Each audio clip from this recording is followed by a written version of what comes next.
Hello दोस्तों। आज हम बीपीएड के 7वें नंबर पेपर यानी कि बीपीएड के 7वें number paper office sitting and coaching के बारे में चर्चा करेंगे कि किस प्रकार के प्रश्न पूछे जाते हैं बीपीएड की एग्ज़ाम में, जो सेमेस्टर वाइज होती है उसमें। ये सेकंड सेमेस्टर का लास्ट पेपर है बीपीएड की एग्ज़ाम का। इसमें 5 प्रश्नों के उत्तर देने हैं, जिसमें पहला प्रश्न है, और ये भी देखो 3 घंटे का पेपर है, 70 नंबर के क्वेश्चन पूछे जाते हैं, 5 यानी कि 15-15 नंबर के प्रश्न। पहला प्रश्न आता है, शिक्षण, प्रशिक्षण तथा कोचिंग शब्दों की व्याख्या करें। शारीरिक शिक्षण कार्यक्रमों में कोचिंग की आवश्यकता लिखो, यानी कि शिक्षण के बारे में बताना है, प्रशिक्षण, कोचिंग, इन तीनों शब्दों की व्याख्या करनी है। और शारीरिक शिक्षण कार्यक्रमों में कोचिंग की आवश्यकता लिखो। शारीरिक शिक्षण यानी कि जो फिजिकल एजुकेशन के अंदर कोचिंग का क्या महत्व है उसके बारे में लिखा गया है, मतलब लिखना है। अथवा में इसका क्वेश्चन आता है, वो है निर्णय से आपका क्या अभिप्राय है, यानी निर्णय क्या है। निर्णय के सिद्धांतों को लिखो, यानी कि निर्णय के सिद्धांत बताने हैं, निर्णय क्या है। क्वेश्चन नंबर 2 में आता है, क्रीड़ा मनोविज्ञान से आप क्या समझते हैं या क्या अभिप्राय है। शारीरिक शिक्षण कार्यक्रमों में इसकी महत्ता लिखो, यानी कि वही बताना है कि हमारे फिजिकल एजुकेशन है तो इसमें किस प्रकार से क्रीड़ा मनोविज्ञान मतलब किस सहायक हो सकती है, इसकी क्या महत्व है, इसमें क्या महत्ता है।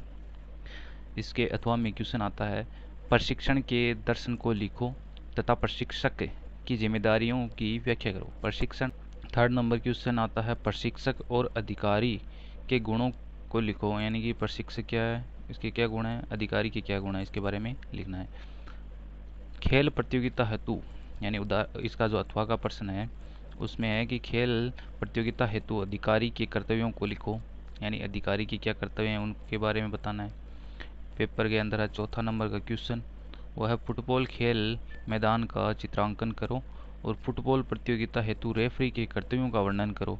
यानी कि हमें गेम से संबंधित एक गेम से संबंधित प्रश्न पूछा जाएगा, तो यहाँ पे फुटबॉल से संबंधित पूछा गया है। और चित्रांकन यानी कि चित्र के माध्यम से उसके मैदान का डायमीटर बताना है, इसका क्या क्या मतलब, जैसे जैसे मैदान है उसमें गोल पोस्ट होती है, डी बनी हुई होती है, सेंटर लाइन है। और रेफरी के कर्तव्य बताने, इसमें रेफरी क्या क्या अपने कर्तव्य निभा सकता है, किस प्रकार से। उसके बाद में आता है, इसके अथवा में प्रश्न आता है कि राष्ट्रीय अखंडता हेतु क्रीड़ा मूल्य, इस कथन की व्याख्या करें। यानी कि राष्ट्रीय अखंडता हेतु क्रीड़ा मूल्य। आप साथ में इंग्लिश वाले को देख सकते हैं और मैं हिंदी वाले को पढ़ता चलता हूँ, जिससे वीडियो शॉर्ट हो सके। आपको सिर्फ पेपर में प्रश्न देखने हैं किस प्रकार से पूछे जाते हैं। 5 नंबर प्रश्न के अंदर बात करें तो निम्न में से किन्हीं दो पर संक्षिप्त टिप्पणी लिखो। सबसे पहला आता है सामूहिक कार्य की महत्ता, तो सामूहिक कार्य की महत्ता इस पर टिप्पणी करनी है। सेकंड नंबर है कि प्रशिक्षक के मूल्य क्या हैं, पंक्ति निर्णायक के कर्तव्य, और खिलाड़ी का महत्व है, खिलाड़ी का क्या महत्व है, importance of player, importance of the player. इसके अथवा में क्वेश्चन दिया हुआ है किन्हीं दो के बारे में बताना है। तो सबसे पहला है एक प्रशिक्षक, प्रशिक्षक का मतलब कोच को मार्गदर्शक कहते हैं। इसके अंदर दिए हुए हैं, दीर्घकालीन संबंध बनाए रखने हेतु, निश्चित अवधि के संबंध बनाए हेतु, लघु अवधि और विशेष विकास को केंद्रित करने हेतु, और उपरोक्त में से कोई नहीं।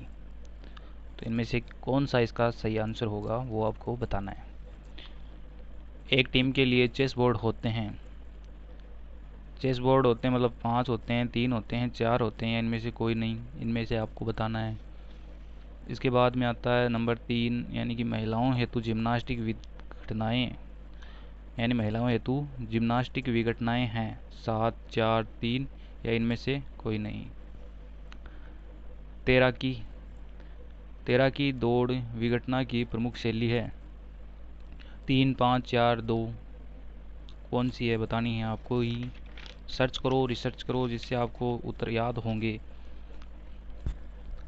अंतर विश्वविद्यालय प्रतियोगिता का संचालन करने वाली संस्था का नाम, AAFI, IOA, SAI, या AIIU, इनमें से कौन सी है आपको बताना है। प्रतियोगिता में अंतिम निर्णय होता है, ये तो सबको पता होगा भाई, डॉक्टर से, रेफरी से, प्रोफेसर से, या इनमें से कोई।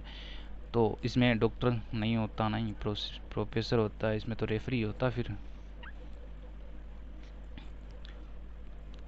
NIS for the training of, यानी कि प्रशिक्षण हेतु है, क्या किसके लिए, शिक्षकों के लिए या खेल प्रशिक्षकों के लिए, संदेह पूर्वक है, इनमें से कोई नहीं। तो इनका आप देखो और प्रश्न पढ़ो इससे। हिट इन मूलभूत कौशल है, हिट इन किस में होता है, हैंडबॉल में होता है, खो खो में होता है, हॉकी में होता है, फुटबॉल में होता है, किन में होता है, आप रिसर्च करो जिससे आप भूले नहीं कभी भी। थ्रो इन मूलभूत कौशल है, किसका है थ्रो इन, किसका है, एथलेटिक्स का, तैराकी का, जिम्नास्टिक का या फुटबॉल का, बताओ, आप बताओ, कमेंट में बताओ। सफल लंबी कूद हेतु संकेत होता है, यानी कि सफल लंबी कूद में सफलता के लिए, यानी कि जो लंबी कूद करते हैं वो फाउल है या लाइन को टच किया है या नहीं किया है, उसके लिए लाल झंडी, हरी झंडी या दोनों किसका प्रयोग होता है। तो सफल है या नहीं है, इसके लिए किसका प्रयोग होता है वो बताना है। तो आसान क्वेश्चन आते हैं, ज़्यादा कोई हार्ड नहीं है। आपसे इससे पैटर्न का पता चलता है कि पेपर देखने के बाद में कि किस प्रकार का पेपर आता है। ये प्रश्न पेपर है वो आपका है ऑफिस सिटिंग एंड कोचिंग से संबंधित है, सभी 57 नंबर के थे। और ये बीपीएड का है, जो सेमेस्टर वाइज नहीं होके ईयरली मोड पे होते हैं, लेकिन पेपर वैसे ही बनते हैं। Okay, thank you.